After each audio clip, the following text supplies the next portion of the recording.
क्या इस कंपनी का लाइसेंस मुअत्तल नहीं किया जा सकता? सबूत के बगैर इनके खिलाफ कोई कार्रवाई नहीं की जा सकती। वो बराए नाम माहाना किराए पर लोगों को सिक्योरिटी फराहम कर रहे हैं। इसके लिए वो दफातर और घरों में अपने जदीद तरीन और कीमती आलात नस्ब करते हैं। इनका मुकम्मल कंट्रोल इनके कब्जे में है, वहां तक रसाई नामुमकिन है। तुम ये कहना चाह रहे हो कि वो सिक्योरिटी के नाम पर हजारों अहम और बाहैसियत पाकिस्तानियों के घरों में घुस चुके हैं? मैं कुछ भी नहीं कहना चाह रहा, जलाल ने मोहतात रहकर कहा। मैंने तुमको हकीकत बता दी है। इस वक्त तुम्हारा लौटना मुनासिब नहीं है। पानी सर से ऊंचा होने से पहले इस कंपनी को अपना कारोबार फैलाने से रोक देना चाहिए। मैंने उसके मशवरे को नजरअंदाज करते हुए कहा, ये लोग अपने ग्राहकों को धोखा देकर इनके घरों की जासूसी कर रहे हैं। ये लोगों की प्राइवेसी पर डाका है। जब तक ठोस शवाहिद मौजूद ना हो, इनके खिलाफ कुछ नहीं हो सकता। जलाल का जवाब बहुत दो टोक था। शकों को शुबहात के बिना पर कुछ छेड़छाड़ की गई तो बात बहुत बिगड़ जाएगी। इस मामले को पाकिस्तान में गैर मुल्की सरमायाकारी की हौसला शिकनी का नाम दे दिया जाएगा। मैं इन सब इम्कानात पर गौर कर चुका हूँ। फिलहाल हमें खामोश रहना होगा। मेरे नाम पर पकड़े गए दोनों बदनसीबों का क्या बनेगा? मैंने बेचैनी से सवाल किया। मैं तुम्हें बता चुका हूँ कि नादानिस्ता 2 अफराद को पकड़ा गया है ताकि वो लोग तजव्वुज़ में मुब्तला रहें। इन्हें गैर इंसानी सलूक से बचाए रखने की कोशिश जारी है। मैं तुम्हें यह भी बता चुका हूँ कि वो दोनों बेगुनाह नहीं हैं। इनके दामन बहुत ताकतदार हैं। इन पर इल्जामात हैं तो इन्हें अदालत में ले जाओ। कुर्बानी का बकरा क्यों बना रहे हो? कभी कभी ऐसा भी करना पड़ता है। इनको सजा दिलवाना पुलिस का काम है। मेरा महकमा अपनी हद से तजावुज करके ऐसे मकामी मामलात में हाथ नहीं डालता। ये तुम्हारे मामलात हैं, इन्हें तुम मुझसे ज्यादा समझते हो। तुम्हारा कहना है कि डुप्लीकेट पासपोर्ट बनवा कर मैं सिर्फ पाकिस्तान वापसी का सफर कर सकता हूँ, जो मेरे लिए मुनासिब नहीं है। लिहाजा मुझे डांस से अपने पासपोर्ट मिलने का इंतजार करना चाहिए। इस दौरान मुझे राजन को देखना चाहिए। मैंने कदरे खुश्क लहजे में उससे तस्दीक चाही। तंज कर रहे हो? जलाल की आवाज में अफसुर्दगी नुमाया थी। तंजो तशनी औरतों के मशागल हैं। मैंने काम की बातों को समेटने की कोशिश की है ताकि किसी गलत फहमी की गुंजाइश बाकी न रहे। हाँ, कमोबेश मेरा यही मशवरा है। जरूरी नहीं कि तुम उसे कबूल करो। मेरे वजूद में तलखी की लहर तैर गई। मुझे हैरतनाक अंदाज में अपने कामों में सुरखरुई हासिल हो रही थी। एक एक करके सब मराहिल खुश असलूबी से पाए तकमील को पहुंच चुके थे। लेकिन अफराद से ताल्लुकात के सिलसिले में इस दिन शायद मेरे सितारे मेरा साथ नहीं दे रहे थे। पहले डांस से बदमज़गी हुई, इसके बाद चाउफान से मुमारी की नौबत आ गई और इस वक्त जलाल के साथ कुछ तलखी पैदा हो गई थी। एक वक्त में वो सब गलत नहीं हो सकते थे। यकीनी तौर पर मेरे दिमागी रूह में कोई खलल वाक़ हो चुका था, जिसके ज़ेरे असर में हर बात का मनफी पहलू देख रहा था। मैंने मसनूई हंसते हुए फ़ोन पर कहा, अब मुझसे ऐसी बातें ना करो। मेरे गिने चुने दोस्तों की फहरिस्त में तुम्हारा नाम सबसे ऊपर है। तुम मेरे हमदर्द और खैर खा हो। तुम्हें मालूम है कि मैं तुम्हारे मशवरों को हदायत का दर्जा देता हूँ। अल्लाह का शुक्र है कि तुम्हें ये बातें याद आ गई। एक गहरे सांस के साथ उसकी आवाज़ आई। अब से चंद लम्हे पहले मुझे तुम्हारा लब लहजा अजनबी सा लग रहा था। थोड़ी देर पहले जब असद के बारे में बात हो रही थी तो तुमने पते की एक बात कही थी कि अपने महकमे में सिर्फ मैं नहीं हूँ, ये एक मुनज़्ज़म और बड़ा इदारा है। मैं इसी बड़ी मशीन का एक पुर्जा हूँ। मुझे इस मशीन के साथ चलना पड़ता है। कोई पुर्जा इस चाल से हटकर अपनी चाल चलने की कोशिश करे तो टूट फूट शुरू हो जाती है। अब इन बातों को ना दोहराओ। मैंने दोस्ताना लहजे में उसकी बात काट दी। मुझे इन मजबूरियों का अंदाजा है। पॉलिसी से इनहिराफ करना तुम्हारे बस से बाहर है। कभी कभी मेरे दिल में गुबार सा उठता है और मैं इसे तुम्हारे ऊपर निकाल लेता हूँ। तो मेरी नीयत और इरादों के गहरे राज ना हो। नेक नीयती और बेलोसी के बावजूद रुकावटें खड़ी होने लगे तो तुम खुद अंदाजा लगा सकते हो कि मेरे दिल पर क्या गुजरती होगी। मुझे हर बात का अंदाजा है। जलाल की आवाज से दर्दमंदी छलक रही थी। मैं मजबूर होकर तुम्हें कोई नागवार पैगाम या मशवरा देता हूँ। इसमें तुम्हारी भलाई शामिल होती है। मेरे दिल में एक फांस चुभी रह गई है। मैंने कदरे खामोशी के बाद कहा, मुझे इससे बात करने का मौका मिल जाता तो यह फांस पे निकल जाती। किस फांस का जिक्र कर रहे हो? जलाल की आवाज से जाहिर हो रहा था कि वो मेरी बात सुनकर चौंक गया था। ग्रीन कोबरा का पता नहीं चल सका। मैंने कहा, यही राज वो अपने सीने में ले गया। मुझे यकीन है कि उसने ग्रीन कोबरा फाइल के बारे में तुमसे झूठ बोला था। जलाल ने मेरी दिलजोई के लिए कहा, पार्क टावर के फूड कोर्ट में वो तुम्हारे जाल में पूरी तरह फंस चुका था। उसे अपना अंजाम नजर आ रहा था। इस झूठ के सहारे वो तुम्हें चकमा देकर निकलने में कामयाब हो गया। तुमने तस्दीक की है कि उसने मकारी से वो फाइल अपने कब्जे में ले ली थी। हाँ, ये तल्ख हकीकत है, मगर मुझे उम्मीद है कि वो फाइल राजमहल के साथ जलकर राख हो गई होगी। वो अफरा तफरी के आलम में वहां से भागा था। इसके पास इतनी मोहलत नहीं थी कि वो ग्रीन कोबरा वहां से अपने साथ ले जा सका होगा। आने वाला वक्त बताएगा कि इस फाइल का क्या अंजाम हुआ। मैं कह रहा हूं कि उसे भूल जाओ। अब इसकी नकलें ही असल हैं और वो हमारे पास महफूज हैं। असल नुक्ता ये है कि हम इंडियन प्लान से पूरी तरह वाकिफ हो चुके हैं। जलाल की दलील में वजन था, हमें इस फाइल को चाटना नहीं था। सारी अहमियत इसके मंदरजात की थी। वो मुतलका पाकिस्तानी हुकाम के पास मौजूद थे। अगर सोबराज ने वो फाइल किसी को दे दी थी तो इससे कोई फर्क नहीं पड़ता था। भारतीय हुकाम इस फाइल के खालिक थे। वो सारा नक्शा इनके जहनों में महफूज था। अमेरिकी इनके गहरे दोस्त थे। वो दिलचस्पी लेते तो किसी भी वक्त भारत से फाइल की नकल ले सकते थे।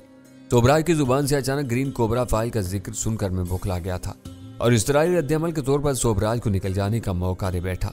वक्त गुजरने के साथ बल्कि जलाल के समझाने के बाद मुझे एहसास हो गया था कि इस वाक़े में सारी अहमियत इस बात की थी कि एक सियासी शोबदे बाज अपने अस्तर और रसूख से फ़ायदा उठाकर सरकारी तहवील से एक अहम तरीन फाइल उड़ा लेने में कामयाब हो गया था। इस गैर जिम्मेदारी के मुर्तकिब को करार वाकई सजा दी जा चुकी थी। इसके साथ फाइल चुराने वाला भी अपने मंतकी अंजाम को पहुंच गया था। अब ये सब तुम्हारे मामलात हैं, मैंने किसी तलखी के बगैर कहा। पाकिस्तान छोड़ देने के बाद इन बातों से मेरा सिर्फ जज्बाती ताल्लुक बाकी रह गया है। अमली मैदान में सब कुछ तुम्हें करना है। अच्छी खबर सुनने में आती है तो दिल खुश हो जाता है। मुल्क से बाहर रहकर भी तुम हमसे ज्यादा फाल हो। सोबराज को जहन्नुम वासिल करना आसान काम नहीं था। तुमने ये मार्का सर करके एक फितने को हमेशा के लिए खत्म कर दिया है। क्या मेरा अंजाम शर्मा जैसा नहीं हो सकता? मैंने अपने ज़हन में उभरने वाले एक फौरी ख्याल के तहत सवाल किया। मैं समझा नहीं, तुम क्या कहना चाह रहे हो? राजन ने सोबराज की बाकी मादा हड्डियों को नारायण प्रसाद शर्मा का नाम दिया है। क्या यह मुमकिन नहीं कि वहां किसी मुकाबले में मरने वाले मुजरिम को मेरा नाम दे दिया जाए ताकि अमेरिकी कौंसल की दर्ज कराई हुई FIR की फाइल बंद हो जाए? मैंने कहा, बिल्कुल हो सकता है। जलाल ने पुरजोर अल्फाज में मेरी तायद की। इसकी एक ही शर्त है कि आइंदा के लिए तुम गोशा नशीनी इख्तियार कर लो। किसी वाक़े में कहीं तुम्हारा नाम ना आए। गलती से यह भांडा फूट गया तो बरसों के लिए हमारी साख तबाह हो जाएगी। हमारी कही हुई बात पर कोई एतबार नहीं करेगा। गोशा नशीनी नामुमकिन है, मैंने बिला तवक्कुफ जवाब दिया। फिर सब्र के साथ मुनासिब वक्त का इंतजार करो। अभी अमरीकियों के जख्म ताज़ा हैं। रफ्ता रफ्ता सनी हट के खूनी तसादुम की याद धुंधला जाएगी और तुम्हारी वापसी का रास्ता भी खुल जाएगा। मैं इस वक्त का इंतजार करूंगा, मैंने पुरअज़्म लहजा में कहा। जलाल से एक तवील वक्फे के बाद बात हुई थी। इस गुफ्तगू में तकरीबन हर नुक्ते पर तबादला ख्याल हो चुका था। इससे बात खत्म हुई तो गजाला मेरी मुंतज़िर थी। क्या आप पाकिस्तान लौटने का इरादा कर रहे हैं? उसने मेरे मुड़ते ही पूछा। इरादा यही था, लेकिन जलाल बता रहा है कि वहां लौटना मुनासिब नहीं होगा। अमरीकी हाथ धोकर आपके पीछे पड़ गए हैं। आपके खिलाफ FIR दर्ज होने के बाद वारंट पे निकल गए होंगे। मैं आपको हरगिज वापस नहीं जाने देती। अच्छा हुआ कि अब जलाल ने भी यही मशवरा दिया है। वो बोली, तुम चाहती हो कि मैं यहाँ बैठकर डान की गुलामी करता रहूं? मैं नरमी से पूछा। मैं हरगिज ये नहीं चाहती, मगर मजबूरी है। जब तक डान से हमारे पासपोर्ट वापस नहीं मिल जाते हमको यही रहना पड़ेगा। पासपोर्ट मिल जाने के बाद हम किधर का रुख करेंगे? मैंने उसे टटोलने वाले अंदाज में सवाल किया। अमेरिका चलेंगे, वो खुश होकर बोली। देखें कि वो दोनों वहां क्या खिचड़ी पका रहे हैं। तुम्हारा दिमाग चल गया है, वो पाकिस्तान में मेरे खून के प्यासे हो रहे हैं। तो मुझे इनके गढ़ में जाने का मशवरा दे रही हो? अब आप टैनी नहीं अली अहमद हैं और मैं सद्दफ हूँ। मैं ऐसी हर चीज़ अपने कब्जे में ले लूंगी जिससे आप पहचाने जाते हैं। इनके पास हमारा कोई रिकॉर्ड नहीं है। हम वहां सिर्फ तफरीह करेंगे, वहां जाने वाले दूसरे पाकिस्तानियों की तरह। इनको हम पर कभी कोई शुबा नहीं होगा। हमें बहुत मुश्किल से एक साथ पाकिस्तान से बाहर निकलने का मौका मिला है। हमें ये वक्त खुश रहकर गुजारना चाहिए। तुम किन चीज़ों को अपने कब्जे में लोगी? मैंने उसके जोशो खरोश में दिलचस्पी लेते हुए मुस्कुरा कर सवाल किया। भीमगंध और जहरीली अंगूठियाँ, उसने बिला तवक्कुफ जवाब दिया। हमने गोल्डन ड्रैगन के मुहाफिज को जहर से शिकार न किया होता तो इस वक्त हालात कुछ और होते। जिस तरह डान अपने हरीफ को नेस्तो नाबूद करने पर तुला हुआ है, इसी तरह राजना बाप की तलाश में लगा हुआ होगा। मुहाफिज के मरने के बाद सोबराज को शुबा हो गया था कि आप बैंकॉक में हैं। लोबोरी में ड्राइवर और सोबराज की मौत के बाद राजन को यकीन हो गया होगा कि अब उसका मुकाबला आपसे है। मुझे राजन की जरा भी परवाह नहीं है। अब देखना है डान की खोपड़ी कब एतदाल पर आती है। गजाला को जवाब देकर मैं फोन की तरफ मुतवज्जा हो गया। पै दर पै कई कोशिशों के बावजूद मुझे असद की तरफ से कोई जवाब नहीं मिला तो मैंने नंबर मिलाने का सिलसिला तर्क कर दिया।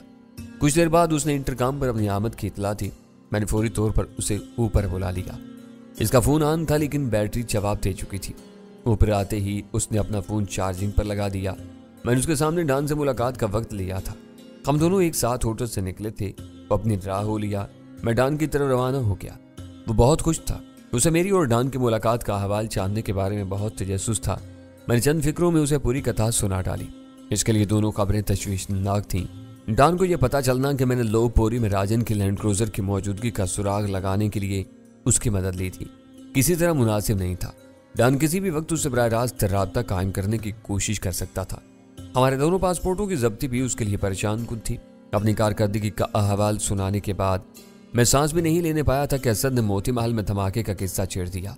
वो बैंकॉक की शहरी हदूद में रोनमा होने वाला एक अहम वाकया था जिसने समाजी हलकों में हलचल पैदा कर दी थी। इस धमाके में 2 आदमी हलाक हुए थे। जख्मी होने वालों की तादाद 3 थी। इमारत के एक हिस्से में धमाके से खासा नुकसान पहुंचा था। असद ने वो खबर मकामी टेलीविजन पर सुनी थी और तेजी से मोती महल की तरफ चल दिया था। वहां सनसनी और खौफो हिरास की फिजा पाई जा रही थी। शहर वालों से राजन की सरगर्मियां ढकी छुपी नहीं थी। हर शख्स हैरान था कि राजन के रहायशी कले में किस सूरमा ने तकरीब कारी की वारदात की थी। असद शहर के बारे में बखबर रहने का आदी था।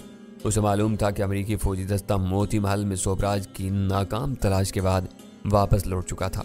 डॉन के आदमियों में इतना दमखम नहीं था कि वो मोती महल में घुसकर ऐसी खून आशाम कार्रवाई करते। मेरी मसरूफियात उसके सामने थी। इस वाक़े के बारे में मालूमात के हसूल के लिए वो कोशिश करता रहा। आखिरकार वो ये मालूम करने में कामयाब हो गया कि मरने वालों में से एक के बदन के चीथड़े उड़ गए थे। वो अंदर की खबर थी जिसे छुपाया जा रहा था। वो नुक्ता मेरे इस ख्याल की भरपूर तायद कर रहा था कि इस वारदात के मुहर्रिक अमरीकी थे। इन्होंने राजन को सबक सिखाने के लिए बहुत बेरहमी और सफाकी से अंदर के किसी आदमी को इस्तेमाल किया था। धमाका यकीनी तौर पर रिमोट कंट्रोल्ड बम से किया गया था। बम ले जाने वाले को यह बावर करा दिया गया था कि बम से उसे कोई नुकसान नहीं पहुंचेगा। वो मोती महल के किसी एहसास गोशे में बम छुपा कर किसी महफूज मकाम तक पहुंच जाएगा तो बम को उड़ा दिया जाएगा। कार्बन बम ले जाने वाले की कड़ी निगरानी की जा रही थी। वो तबाकुन मवाद लेकर मोती महल में दाखिल हुआ तो उसे इतनी मोहलत नहीं दी गई थी कि वो कहीं बम नस्ब कर सके। कदरे वक्फा देकर बम को उड़ा दिया गया। बम के साथ तकरीबकार के भी टुकड़े उड़ गए और यह इम्कान खत्म हो गया कि इसके पकड़े जाने की सूरत में असल साजिश बेनकाब हो सके। जब मैंने तरतीबवार वाक़यात और हालात असद के सामने रखे तो उसे भी यकीन हो गया कि मोती महल पर नाजल होने वाली तबाही के जिम्मेदार अमरीकी थे। डॉन कुएं का मेंढक था। उसकी अकलौती ख्वाहिश ये थी कि राजन को तबाह बर्बाद करके खत्म कर दिया जाए। इससे आगे कुछ सोचना या समझना उसके बस से बाहर था। अमरीकियों की कीना परवरी का उसे कोई अंदाजा नहीं था। चौफान की ज़हनी सतह डॉन से भी कमतर थी। उसने अपने जहन पर जोर दिए बगैर धमाके का सेहरा मेरे सर बांध दिया था। तुम अमरीकियों से खासी अदावत रखते हो? असद ने वो गुत्थी सुलझ जाने पर खुश दिली से कहा। इनकी रग रग को समझने लगे हो। यह ऐसा वाकया है कि वो कभी भी इसकी जिम्मेदारी नहीं लेंगे। दानी से तुम्हारा कारनामा समझता रहेगा। मुझे आम अमरीकियों से कोई अदावत नहीं है। वो बेचारे सादालू और फराख दिल होते हैं। मेरी नफरत अमरीकी हुकूमत और इसके कारिंदों के लिए है। गरूर, जुल्म और सफाकी पर मबनी पॉलिसियों की वजह से अमरीकी हुकूमत ने अपने आम शहरियों को भी नफरत का हदफ बना दिया है। कुछ अर्सा पहले दुनिया भर में अमरीकियों को इज्जत की निगाह से देखा जाता था। पिछले चंद बरसों में अमरीकियों के कौमी वकार को सख्त धचका लगा है। इसने मुझसे इत्तिफाक करते हुए कहा, अब दुनिया के बेशतर मुल्कों में वो नापसंदीदा समझे जाते हैं। अब इन पर लानत भेजो। ये बताओ कि हम यहाँ से कैसे निकलेंगे। चाहो तो मैं कल ही तुम्हारे डुप्लीकेट पासपोर्ट बनवा दूं। उसने पेशकश की। अब बात खुली गई है तो तुमको भी यह मालूम होना चाहिए कि इन लोगों ने अपने एक अफसर के कत्ल के सिलसिले में मेरे खिलाफ FIR दर्ज करा दी है। यह अपनी नौयत का अनोखा वाकया है। वहाँ मेरी गिरफ्तारी के वारंट निकले हुए हैं। असद को यह जानकर सदमा हुआ कि कराची में रुनमा होने वाले वाकयात ने मेरे अमरीकी दुश्मनों को मकामी इंतजामिया को दबाने का सुनहरा मौका फराहम कर दिया था। दुआ करो कि मोती महल में धमाके की खबर सुनकर डॉन की चढ़ी हुई रग उतर जाए और वो तुम्हारे पासपोर्ट लौटा दे। चंद लम्हों के बाद उसने कहा, यह $1 मिलियन का मसला है। मैंने मुस्कुराते हुए जवाब दिया। एक बात मेरी समझ में नहीं आती, बदनाम मुजरिम महल्लों में रहने के शौकीन क्यों होते हैं? उसने यकायक पूछ लिया। किन मुजरमों की बात कर रहे हो? यहाँ तो सिर्फ राजन और इसका मोती महल है। यहाँ सोबराज के बारे में तफसीली खबरें छपी थी। उसने अपने राजमहल को आग लगाई थी। राजमहल और मोती महल, मैंने बुख्याल अंदाज में थुराया। दोनों निचले तबके से ऊपर कर ऊपर आए हैं। ये इनके एहसास कमतरी की करिश्मा साजी है। अपनी रहाइश गाहों को महल का नाम देकर अपनी अना को तस्कीन पहुंचाते हैं। दूसरों को अपनी शान शौकत और अमारत से मराऊब करके वो अपने माजी को छुपाने की कोशिश करते हैं। क्या मोती महल का अंजाम भी राजमहल जैसा होना चाहिए? मैं हंस दिया। कब्बों के कोसने से ढोर नहीं मरा करते। डॉन की भी यही आरजू है जो शायद पूरी न हो सके। धमाके में मोती महल की अलामती तबाही काफी है। मुझे महसूस हो रहा है कि तुम राजन में ज्यादा दिलचस्पी ले रहे हो। मैं यहाँ पंसा रहा तो उसे भी देखना पड़ेगा। फिलहाल मुझे मोती महल के धमाके पर डॉन के रद्दमल का इंतजार है। मैंने जवाब दिया और असद किसी सोच में डूब गया। हमसे एक बड़ी चूक हो गई। कुछ देर के तवक्कुफ के बाद मैंने कहा, लोहपुरी से वापसी पर मुझे रेस्ट हाउस से सोबराज का सैटेलाइट फोन ले लेना चाहिए था। हो सकता है कि वो इसे साथ न ले गया हो। उसने अपना ख्याल जाहिर किया। वो हर वक्त उसे अपने साथ लिए फिरता था। उसकी मेमोरी से ये मालूम हो सकता था कि उसके ज़ेर-ए-ताब आने के बाद पाकिस्तान में किन लोगों से उसके रवाबत बरकरार थे। हो सकता है कि वो पुलिस वालों के हाथ लग गया हो। सोच रहा हूँ कि किसी वक्त इस नंबर पर कॉल करके देखूँ। हो सकता है कि वो फ़ोन अब राजन के कब्जे में हो और इससे बात हो जाए। मैंने कहा, राजन से जब चाहो बात कर सकते हो, मेरे पास उसके मोबाइल समेत कई फ़ोन नंबर मौजूद हैं। असद ने फुर्ती से जवाब दिया, इसका फ़ोन नंबर मेरे पास भी है, मुझे उससे बात करने का शौक नहीं है। वो सैटेलाइट फ़ोन पर आ जाता है तो इसे दूसरे ढंग से बात होगी। अभी कोशिश क्यों नहीं कर लेती? असद ने कहा, इस वक्त मेरा जहन उलझा हुआ है, जहन साफ होगा तो इसे ज़रूर देखूंगा। दुश्मन को मारने से पहले हल्कान कर दिया जाए तो आखिरी मरहला बहुत आसान हो जाता है, मैंने हंस कर कहा। इसी वक्त रूम सर्विस की एक सुबह अंदाम वेटर ट्राली में चाय और खोरो नोश के कुछ लवाजम ले आई, जिसके लिए गजाला हदायत दे चुकी थी। हमारी गुफ्तगू का सिलसिला मुनक़ता हो गया। असद ने मुझसे जलाल के बारे में कोई सवाल किया, न मैंने उसे अपनी और जलाल की गुफ्तगू के बारे में कुछ बताया। वो थोड़ी देर बाद चला गया। असद बैंकॉक में IB की सरकारी नुमाइंदगी कर रहा था। इसने किसी मकामी कानून की खिलाफवर्जी नहीं की थी। मारधाड़ और खून रेजी के वाक़यात से बिल्कुल अलग लग रहा था। इसके बावजूद उसने मेरी बहुत मदद की थी। महज उसे किसी सरकारी अताब से बचाने के लिए मैंने खुद जलाल को सोबराज की हलाकत के बारे में बता दिया था। मगर मुझे खलिश थी कि मैंने इस बारे में अव्वल खान को एतमाद में नहीं लिया था। इसने रोज़े अव्वल से हर तरह बहुत खुलकर मेरा साथ दिया था। इंतहा यह थी कि मेरी ही वजह से वो एक मरतबा अपने बड़ों की नाराज़गी का शिकार हो चुका था। मुझे उम्मीद थी कि जलाल मेरे और अव्वल खान के बाहमी ताल्लुक़ का एहतराम करते हुए उसे भी सोबराज की मौत की खुशखबरी सुना देगा। वो खबर मिलते ही अव्वल खान का फ़ोन आना नागुज़ीर था। वक्त अपनी लगी बदी रफ्तार से गुजरता रहा। रात के 10 बज गए, अव्वल खान का फ़ोन नहीं आया तो मुझे मायूसी होने लगी। जलाल मेरा दोस्त और राजदान था, मगर मैं ये भूल गया था कि उससे पहले वो एक पक्का ब्यूरोक्रेट था। इंतज़ामी मोशगाफियाँ उसके खून में रची हुई बसी हुई थी। उसने अपने इल्म में आई हुई बात को किसी और तक बढ़ाने की कोशिश नहीं की थी। मेरे लिए वो दोनों यकसां थे। एक अपने दफ्तरी नज़्मो ज़ब्त में जकड़ा हुआ था, दूसरा हर कैद बंद से आज़ाद रहकर अपनी स्वाबदीद के मुताबिक नहायत ईमानदारी और खलूस से अपने फ़राइज़ अंजाम देने की कोशिश करता था। अपने ज़हनी दबाव से छुटकारा पाने के लिए मैंने 10 बजे अव्वल खान को फ़ोन किया। इस वक्त वो घर पर मौजूद था। इसे ज़ाहिर हो रहा था कि उसे हर वक्त की भाग दौड़ से बड़ी हद तक निजात मिल गई थी। इसको सब कुछ बताना बेसूद था। वो कराची में बैठा हुआ था। बैंकॉक में STF का कोई ऐसा एहलकार मौजूद नहीं था जो आड़े वक्त में मेरी मदद कर सके। मैंने अपने मसाइल को पसे पुश्त डालकर उसे सोबराज के इबरतनाक अंजाम की खबर सुना दी। अव्वल खान की खुशी नाकाबिले बयान थी जब मैंने उसे ये बताया कि सोबराज गुमनामी की मौत मारा गया है और इसके पुश्त पनाह ने इसकी बाक़ियात को एक फर्जी नाम दिया है, तो फरते जज्बात से उसकी आवाज़ रुंध गई। बैंकॉक में सोबराज के कत्ल से पैदा होने वाले दूररस और ख़तरनाक नताइज उसकी नज़रों में थे। मुझे उसको ये बताने की ज़रूरत नहीं रही थी कि इस खबर को खुफिया रखना कितना ज़रूरी था। मैंने पासपोर्टों के चीन जाने का किस्सा नहीं छेड़ा। अव्वल खान ने अपने तौर पर वही बात कही जो जलाल कह चुका था। मिशन पूरा हो जाने के बावजूद मेरे लिए पाकिस्तान का रुख करना मुनासिब नहीं था। जो बात जलाल ने मुझे नहीं बताई थी वो अव्वल खान के ज़रिए मेरे इल्म में आ गई। अमरीकियों की तरफ से बड़े अखबारात में रोज़ मेरे और वीरा के खिलाफ इश्तिहार शाया हो रहे थे। इनमें मेरे खाकों का इजाफा हो चुका था जो अव्वल खान की राय में हकीकत से बहुत दूर थे। वो मेरे जख्म खोरदा दुश्मनों की कार्रवाइयाँ थीं। इनके बेपनाह दबाव में आए हुए अपनों ने भी इनके कदम से कदम मिला लिया था। टाम के कत्ल के मुबैना मुल्जिम के तौर पर मेरी निशानदेही करने वालों के लिए 1 लाख रुपए इनाम का ऐलान कर दिया गया था।